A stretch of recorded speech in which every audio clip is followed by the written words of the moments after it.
पिछले एपिसोड में देखा कि शियाओ के थंडर एम्परर आर्मर को कुछ एशियन प्रीस्ट के साथ मिलकर मास्टर स्कल ब्रेकर रिफाइन करने लग गए थे। इस प्रोसेस में शियाओ को भी पीड़ा हुई, पर उन सभी ने अपने ब्लड ड्रॉप से सक्सेसफुली उस आर्मर को पूरी तरीके से रिफाइन कर दिया था। और फिर शियाओ को मास्टर ने एक खास अपॉर्चुनिटी के लिए एक दूसरी जगह पर भेज दिया, पर उस जगह पर पहले ही कई सारे लोग फंसे हुए थे जो सालों से बाहर नहीं निकल पाए। कॉपर हेडर को परेशानी के अंदर एक ऐसे व्यक्ति की तलाश थी जो उन्हें बचाएगा। शियाओ वहाँ गया और ध्यान लगाने लगा। वो अपनी 3 इमोर्टल एनर्जी स्ट्रेंथ की मदद से उस जगह के साथ जुड़ गया और उसने मैग्मा से भरे हुए टेस्ट को पास कर लिया था। उसे फ्लावर ऑफ एवेन्यू टेक्निक मिली, जिससे एक पोर्टल भी खुल गया। शियाओ सभी के साथ वहाँ से निकल गया और टेलीपोर्टेशन एरिया पर पहुँचा, लेकिन वहाँ पहले से इस टेलीपोर्टेशन का गार्डियन युआन किंग मौजूद था, जो शियाओ के साथ परेशानी क्रिएट करना चाहता था। इसीलिए उसने इल्जाम लगाया कि तुमने इस टेलीपोर्टेशन को एक्टिवेट करके बहुत बड़ा नुकसान किया है, और वो अपने शार्ड्स से उन पर अटैक करने लगा। पर शियाओ समझ गया था कि जरूर इन सभी के पीछे कोई है जो उसे तियाशिन एकेडमी में पहुंचने से रोकना चाहता है। इसीलिए शियाओ सोचता है कि अगर ये मेरे लिए प्रॉब्लम क्रिएट कर रहे हैं तो मुझे भी इस स्थिति का लाभ उठाना होगा, जिससे ही मैं इन बदमाशों से छुटकारा पा सकता हूँ। गार्डियन युआन किंग कहता है कि तुम्हें मेरे लिए एक टेस्ट को पार करना होगा। शियाओ इसके लिए तैयार हो गया और पूछता है कि आखिर तुम मुझे कहाँ भेजना चाहते हो। युआन किंग हंसते हुए कहता है कि मेरे पास तुम्हारे लिए एक काफी अच्छी जगह है, लेकिन तुम वहाँ से वापस नहीं आ पाओगे। और उस शियाओ की मेरिडियंस को अपनी पावर से सील कर देता है और उसने शियाओ को कुछ गुलामों के साथ ताइचुएशन माइन नाम के रिस्ट्रिक्टेड एरिया में भेज दिया था। कॉपर कोइन, चेन और रेड ड्रैगन फैमिली के लोगों के साथ वहाँ से निकल चुका था। वो कहता है कि उस युआन किंग ने हमारे मसीहा को रिस्ट्रिक्टेड एरिया में भेज दिया, जहाँ से कोई भी 10 सालों से पहले वापस नहीं आ सकता, पर हमें उसे बचाना होगा। इसीलिए हम सभी जगह से मदद लेकर आएंगे। ताइचू एशियन माइन एक ऐसी रहस्यमयी और खतरनाक जगह है जो अनगिनत युगों से इस दुनिया में मौजूद है, और वहाँ कई सारे खतरे छिपे हुए हैं। आज तक वहाँ कई सारे लोग हैं, इसीलिए एशियन लोगों की डेड बॉडी भी वहाँ चारों तरफ बिखरी हुई है और वो जिंदा लाश बन गए।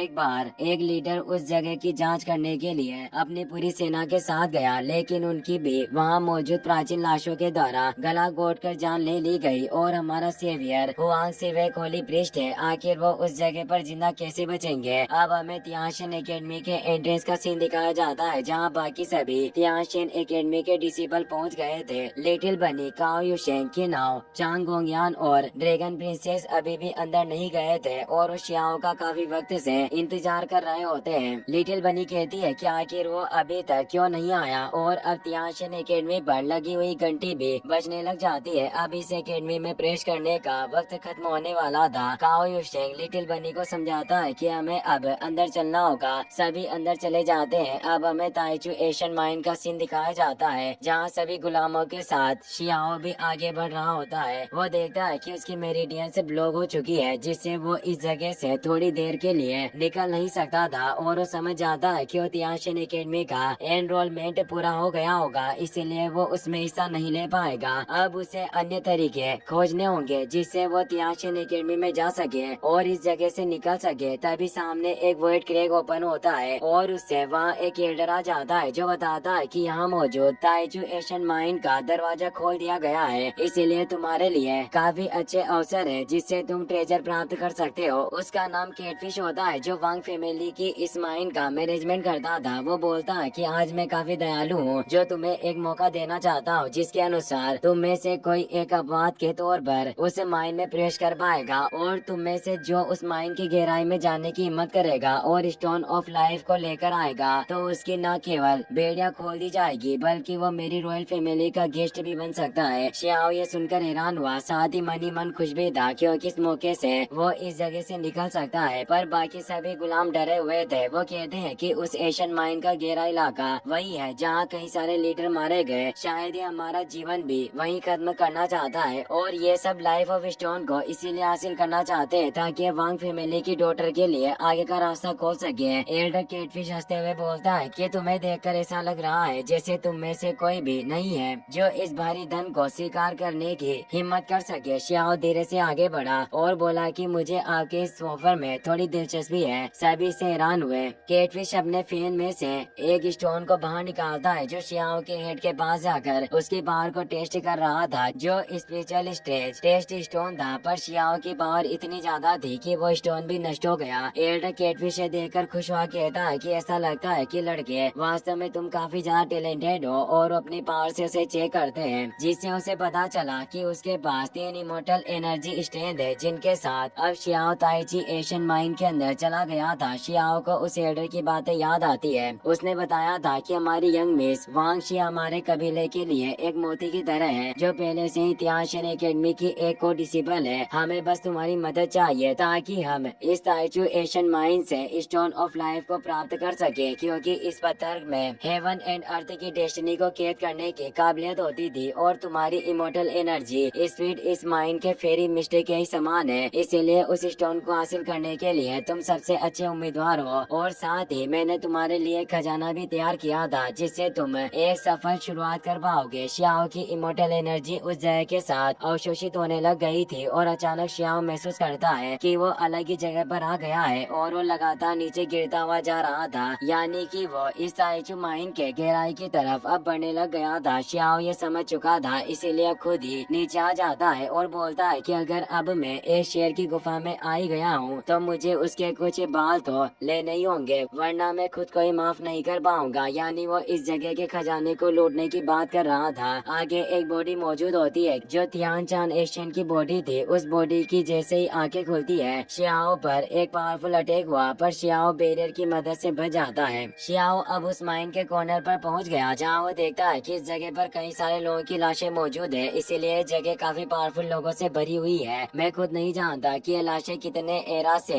यहाँ मौजूद होगी। ये सभी एशियन इमोर्टल सोल्जर्स थे। यहाँ की एक मरी हुई चीज भी जिंदा थी, और उसमें नॉलेज थी, जिससे ये जगह काफी ज्यादा गहरी होने के साथ काफी खतरनाक भी है, और आज तक यहाँ काफी पावरफुल पेटिशनर मारे गए थे। अब हम वहाँ मौजूद प्रीमोर्डियल स्पाइडर की लाश को देखते हैं, जो भी जिंदा लाश थी, और वो लीडर लेवल की स्पाइडर होती है। शियाओ उसके ही जाले पर उतरा होता है, जिससे उस स्पाइडर को इंसानी मांस की भनक लग जाती है, और वो तेजी से शियाओ पर अटैक करने बढ़ी। शियाओ घबरा गया, पर वो आगे से खुद को हटाकर बचा लेता है, पर अब स्पाइडर उस पर एक पावरफुल अटैक करने बढ़ी। शियाओ अपनी शील्ड को आगे कर लेता है, पर वो इस हमले को रोक नहीं पाया, और जाले से सीधे जमीन पर आकर जा गिरा। शियाओ समझ जाता है कि इस माइन के अंदर जरूर एक मिस्टीरियस फोर्स मौजूद है, जो मुझे दबा रही है और मेरे डिफेंस को कमजोर कर दिया गया है। तभी उसे एक फ्रेगनेंस आने लगती है, जो एक रिकवरी पोशन से भी अधिक मजबूत था। शियाओ के सामने एक तालाब मौजूद होता है। वो सोचने लगा कि क्या इसमें एलिसियर ऑफ लाइफ हो सकता है। दरअसल ये एक इमोर्टिलिटी पुल होता है, जो जीवन की शुरुआत से यहाँ मौजूद था, और उसमें मौजूद एलिसियर ऑफ लाइफ एक किरिन बिस्ट में बदल जाता है और वहाँ से भागने लगता है। शियाओ अपने पावर की मदद से उसे रोकने की कोशिश करता है, पर वो बिस्ट की पावर ज्यादा होने से वो उसे रोक नहीं पाता और वहाँ से भाग जाता है। शियाओ निराश होता है कि उसने इतनी अच्छी अपॉर्चुनिटी मिस कर दी, और अब वो तालाब के पास जाकर जैसे उसे टच करता है, तो उसकी बॉडी में जितने भी जख्म थे वो सभी ठीक हो गए। इससे वो खुश हुआ कि ये पानी लॉन्गेविटी यानी जीवन शक्ति को बढ़ाने की एक दवा है, और वो जल्दी से उस जगह के चारों ओर एक बैरियर को क्रिएट कर देता है, ताकि कोई उसे परेशान ना कर सके। और अब वो सोचता है कि मुझे किसी फिनिक्स ब्लड पूल की जरूरत नहीं, मैं इस पानी से ही अपनी बॉडी को रिफाइन कर सकता हूँ। और वो इस जगह पर मौजूद सभी इमोर्टिलिटी वाटर को अपनी बॉडी में एब्जॉर्ब करने लग जाता है, जिससे उसकी मेरिडियंस स्ट्रॉन्ग हो रही थी और उससे काफी आरामदायक महसूस हो रहा होता है। वहीं अब हमें तियाशन एकेडमी के सिल्वर मून लेक का सीन दिखाया जाता है, जहाँ एक फ्लोटिंग आइलैंड में तियाशन एकेडमी के 2 डिसिपल बातें कर रहे थे कि ताइचू एशियन माइन को गिरे हुए 2 महीने हो चुके हैं। अगर मैं वहाँ होता तो मुझे डर है कि मेरी हड्डियाँ भी धूल में मिल गई होती। तो लेडी डिसिपल कहती है कि मैंने सुना है कि थर्ड एल्डर आधे महीने से ज्यादा समय से उसकी तलाश कर रहे हैं, पर अभी तक उन्हें कुछ नहीं मिला। वहीं हम फॉर्मेशन गार्डियन युआन किंग को देखते हैं, जिन्हें एक डिसेबल थेस कहता है कि आपने हमारे वुलियांग टियान के लिए आपदा को खत्म कर दिया, और अब हुआंग हमारे लिए परेशानी क्रिएट नहीं कर पाएगा। तो युआन किंग बोलता है कि इस धन्यवाद की कोई जरूरत नहीं, हम कभी भी उसे स्टोन ट्राइब को ट्रबल पैदा करने की अनुमति नहीं दे सकते थे। वहीं हम फेरी उचन को देखते हैं, जो तालाब में लोटस लीफ पर मौजूद होती है। वो काफी परेशान नजर आ रही थी। वो सोचती है कि हुआंग इस बार खतरे में है, फिर मैं खुश क्यों नहीं हूँ। तभी किंगी भी वहाँ पर आ जाती है और बोलती है कि मैं तुम्हारे साथ मर जोड़ने के लिए तैयार हूँ, पर तुम्हें मुझसे एक वादा करना होगा कि तुम युआन किंग को मारने में मदद करोगी। होगी और शियाओ की मौत का बदला लोगी, क्योंकि उसे लग रहा था कि शियाओ ताइचू एशियन माइन में मर गया। फिर यूजन अपनी स्वॉर्ड को बाहर निकाल लेती है और उसके सामने तेजी से अटैक करने बढ़ी, पर किंगी ने पलटवार नहीं किया और न ही फेरी यूचन ने उस पर अटैक किया, क्योंकि वो सिर्फ टेस्ट ले रही थी। वो किंगी से कहती है कि अभी वक्त ठीक नहीं है, हमें उस वक्त तक प्रतीक्षा करनी होगी जब मैं और तुम अपनी जनरेशन के टॉप पर पहुंच जाओगे, जिससे जब हम दोनों मर जाओगे तो हमारी पावर इतनी ज्यादा हो जाएगी कि कोई भी हमें हरा नहीं पाएगा। इसके अलावा तुम्हें ये भी याद रखना चाहिए कि अगर हम मर्ज होना चाहते हैं तो तुम्हें शियाओ के प्रति उस प्रेम को त्यागना होगा। ये कहकर वहाँ से निकल जाती है। वही हमें तियानशिन एकेडमी के ग्राउंड का सीन दिखाया जाता है कि नाओ और शियाओ के बाकी दोस्तों को पता चल चुका था कि तियानशिन के को डिसिपल ने ही शियाओ को ताइचू एशियन माइन में भेजा है, जिससे वो उनसे लड़ने आए थे। मोन फैमिली की यूलिंग और तियानशिन एकेडमी का किंगमिंग कहता है कि उस हुआंग की काफी लंबे समय से कोई खबर नहीं है और तुम्हें अभी भी लगता है कि वो जिंदा होगा। मुझे तो डर है कि वो पहले से ही ताइचू एशियन माइन में मरने के बाद एक जिंदा लाश बन गया होगा। फिर आखिर तुम उसकी इतनी परवाह क्यों कर रहे हो? कि नाओ गुस्से में बोलता है कि तुमने मेरे भाई को मारने की साजिश की, मैं तुम्हें माफ नहीं करूँगा और अंत तक तुमसे फाइट करूँगा। तो यूलिंग कहती है कि तुम तो एक गॉड भी नहीं हो, इसीलिए तुम हमसे